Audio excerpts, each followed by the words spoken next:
মানুষ আরাম পায়, ঠিক না? শেষ পর্যন্ত জুতার বাড়ি খাইয়া খাইয়া সম্ভব মরছে।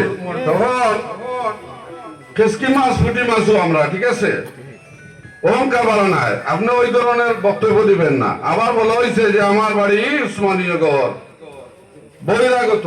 আরে বহিরাগত কিভাবে বললেন আপনি? বহিরাগত মেয়েদের আসল বাড়ি কোথায়? মেয়েদের আসল বাড়ি হলো স্বামীর বাড়ি, কোন সাধারণ মানুষের স্ত্রী নয়। ইলিয়াস আলী সাহেবের সহধর্মিনী ধান্যা রুজদিলুনা ম্যাডাম আমাদের বোন, আমাদের ভাবি, আমাদের কলিজার টুকরা। উনি হলো বিশ্বনাথের মেয়ে, উসমানীনগরের মেয়ে।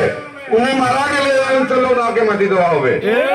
উনা যদিও মনে করেন শত্রুরা যে ইলিয়াস আলীর গুম করে ইলিয়াস আলীর ফ্যামিলি শেষ হয়ে গেছে, এটা মারাত্মক ভুল হবে। উনার বংশধর রেখা গেছে এখনো দুই ছেলে, এক ছেলে ব্যারিস্টার, আর ছেলে বড় একটা জন মাস্টার্স কমপ্লিট করে লন্ডন খুব শীঘ্রই ডিগ্রি নিয়ে আসতেছে, আর একটা মেয়েও শিক্ষিত আছে, একলা ভাবিয়েন না। আর উনি কোনো বহিরাগত নয়, উনি আমাদের বিশ্বনাথের, আমাদের বোন, আমাদের গর্ব, আমাদের শেষ নেত্রী এবং আমাদের ভবিষ্যতের মন্ত্রী। আমরা কোনো দিন আমরা এটা ছাড় দেব না।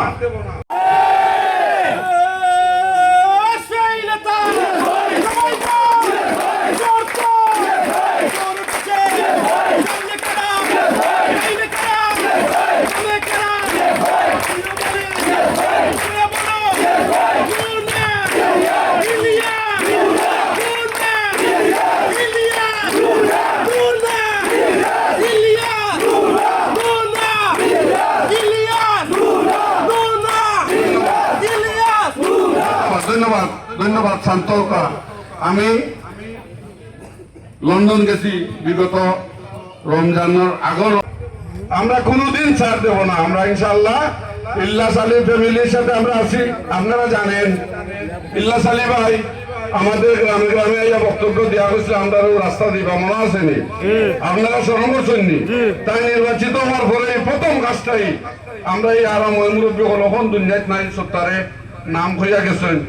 আমি আরো অনেক আজ দেখা গেল যারা ইলিয়াস আলীর পরিবারের বিরুদ্ধে, বিএনপির বিরুদ্ধে গিয়া যারা কোটি কোটি টাকা কামাই করছে আওয়ামী লীগের হাত ধরে, বহিষ্কৃত নেতা, এদেরকে নিয়ে আমাদেরকে আঘাত করতেছেন, আমার খোঁজার মধ্যে আঘাত দিতেছেন। আমরা জনসাধারণ আমরা অনেক দুঃখিত এই ব্যাপারে। আমরা দোয়া করি আপনার জন্য। আপনি যদি মন্ত্রী হন, মিনিস্টার হন, পররাষ্ট্রমন্ত্রী হন, আমাদের গর্ব, আমরা গর্ব করি আপনারে। আপনি দয়া করি বা অন্য কোথায় পদ দেখুক, অন্য কোথায় বা আপনারা চাইলে রাষ্ট্রনায়ক আপনারা এমনি মন্ত্রী বানাইতে পারে, কিন্তু দয়া করি আমাদের এই হতদরিদ্র মানুষের আশা আকাঙ্ক্ষা, এই বিশ্বনাথ উসমানীনগর মানুষের আশা আকাঙ্ক্ষা, আমরা আশার মধ্যে আপনি দিবেন, আমরা মানব না। ইলিয়াস আলীর ফ্যামিলি যদিও কোনো সম হয় না মানলেও টেনে হেলছে এই পরিবারের একজনকে নিয়ে আমরা যে কোনো ভাবে ইলেকশন করবো, ইনশাআল্লাহ। আমরা কিন্তু মানবো না। সবাইকে ধন্যবাদ। এই ফ্যামিলি যদিও কোনো সম হয় না মানলেও টেনে হেলছে এই পরিবারের একজনকে নিয়ে আমরা যে কোনো ভাবে ইলেকশন করবো। শিশুর কান্দারি তান্না দুশির ম্যাডামকে আমরা চাই।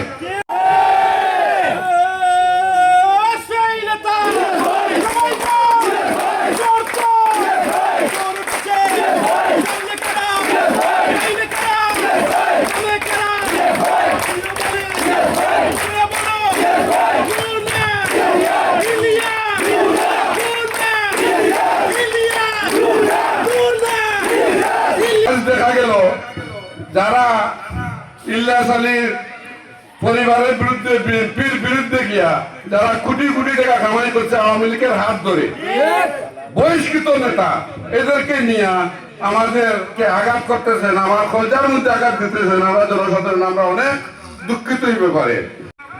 আমি স্থায়ী কমিটির সদস্য, কেন্দ্রীয় কমিটির সদস্য, বিএনপির অঙ্গ সংগঠনের কেন্দ্রীয় নেতৃবৃন্দের দৃষ্টি আকর্ষণ করে বলছি, আপনারা এরকম কোন সিদ্ধান্ত নিয়েন না যে সিদ্ধান্তে আমরা মর্মাহত হয়ে আঘাত পাই, কষ্ট পাই।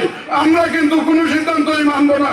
একটাই সিদ্ধান্ত, ম্যাডামকে দানের শীত প্রতীক দিয়ে নির্বাচনে আমরা চাই, আমরা মানব না।